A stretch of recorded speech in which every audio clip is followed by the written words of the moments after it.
My coin, it's over. I am not marrying you. Get lost. I froze. I never thought those words would come from his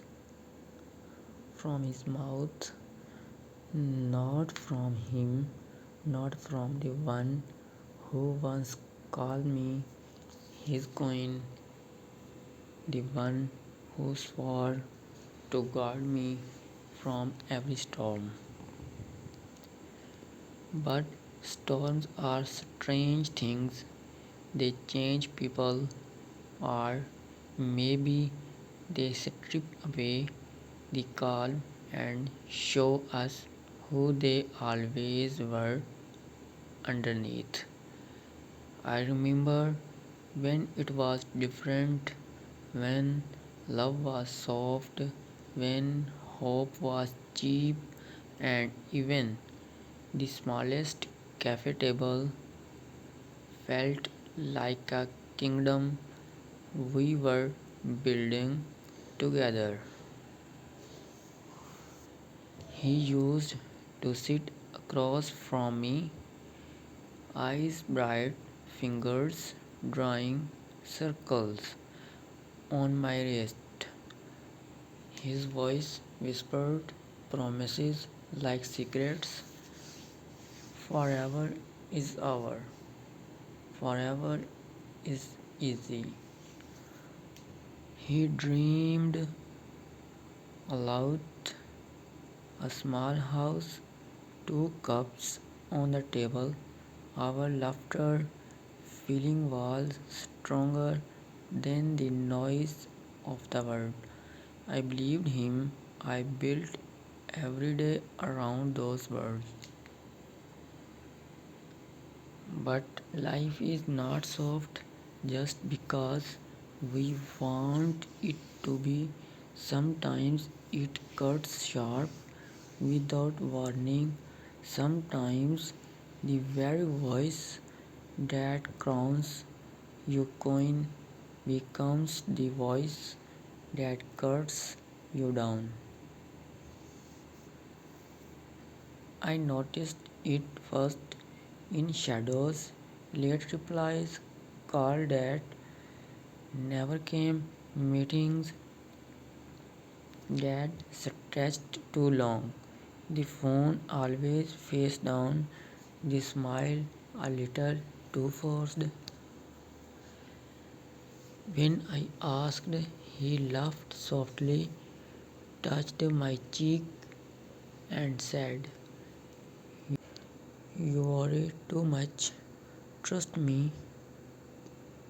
So I did. I trusted him with my heart, with my crown, with all of me, right up until last night. Last night, when his eyes were empty, his voice was flat, his words were knives.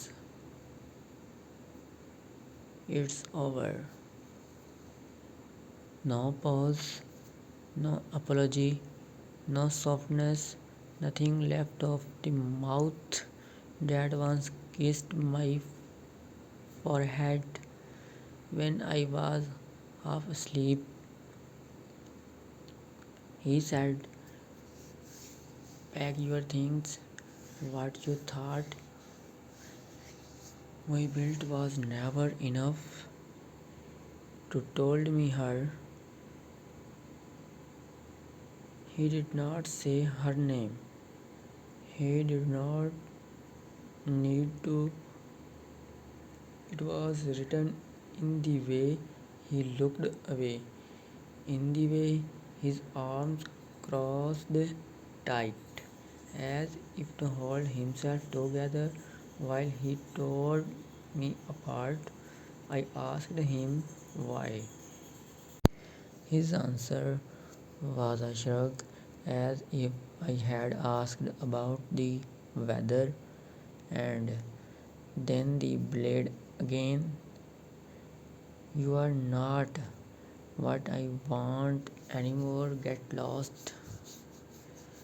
Those words didn't shattered me instantly. They sat heavy like a cold stone lodged in my chest, unreal, unmoving. But later, in our room, my room, really, the one I made soft and warm, they began to burn. The photos taped to the mirror, the, the scribble list of places to go, glitter bracelet he once gave me, one forever, was still on his lips. I packed slowly, not because I want to stay, but because I needed to feel every piece of what I was leaving behind. So I would never wonder later if I should return. He stood in the doorway, silent. He didn't help, he didn't speak, he only watched as if waiting for me to vanish. So he could call her, tell her the old queen was gone and there was space now for the new one. When the last piece of myself was folded into my bag, I stood tall, taller than I had been in weeks. I looked at him and said, "A crown does not break just because you drop it." He did not reply, but I know he heard. And one day, when she asked him why he keeps looking at the door, he will remember the queen who carried his storm, and he will wonder if she will ever return to save him from himself. I did not slam the door, though my heart begged me to, though I wanted the walls to shake the way my chest shook when he spoke his final words. Instead, I closed it softly, quite like a promise that he would not test my range. Outside, the night stretched wide. Streetlights blurred through tears I swore not to shed. My bag was heavy, my shoulders heavier. I stood for a moment. I looked up at his windows. His shadow lingered still behind the curtain, watching maybe, or maybe just watching to see if I would obey him and leave.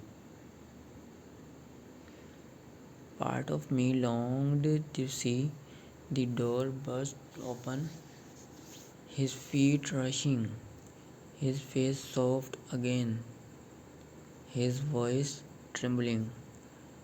"I was wrong. I am sorry. Don't go." But no door opened, no footstep came, no apology fell from the sky. So I walked past the cafe where we once planned forever, past the flower shop where he once picked a single bloom just because it looked lovely in my hair. Strange how small things weighed heavier than the big ones. When you are trying to let go, I did not know where to go.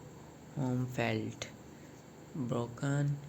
Every wall still carried his silence. Every corner still whispered our promises. So I called my friend, the one who warned me long ago. Be careful, men like him love crowns but hate coins who wear them too well. She answered on the first ring, her voice steady. Where are you? Stay there. I am coming. She pulled up, her eyes soft, her mouth tight. She did not ask, she did not scold. She simply reached out, took my hand, and squeezed until warmth reached my chest again. At her home, she made tea, but more than that, she sat with me on the floor as I unpacked my bag, not my clothes, but my broken pieces. Old photos, the bracelet, the list of someday. She said, he will regret it. I said, I don't want his regret. I want my crown back, clean, whole, mine. That night I slept on her couch. My heart was raw, but for the first time it beat for me. Morning came heavy, her stain leaked, her coffee smelled sharp. She pressed a cup into my hands, too sweet, just the way I like it when bitterness lingers on my tongue. I checked my phone. Empty, no call, no sorry, silence. Louder than thunder, she sat beside me, knee to knee. Tell me, she said, what do you want? Not what I needed, not what I should do, what I wanted. I could not answer. Too much of me was built around him, his plans, his dreams, his falls. Forever, she did not push, she only placed a notebook on my lap. Right, she said, everything, even the ugly parts. So I wrote that I wanted to scream in his face, that I wanted him to see me shine, alive and unbroken, that one day I would walk past him, crown on my head, a smile soft but strong. You did not break me, you freed me. I wrote that I would keep my heart soft even when he wanted it hard and mean. I wrote that I would sit in that cafe alone if I must, coffee in my hand, head held high, that the world would see queens do not need throne to stand tall. When I stopped, my hand ached. but my chest felt lighter. She read some lines, smiled gently, and whispered, "Good, now do it." And I laughed, cracked, tired but real,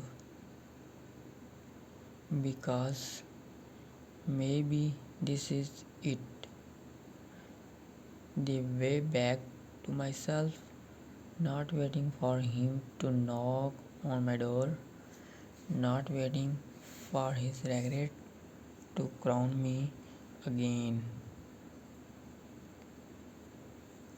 No, the way back is me remembering I never needed him to open the door at all. He said, "Get lost," but he never knew I would find myself in the same breath. Like and share my videos. Please subscribe.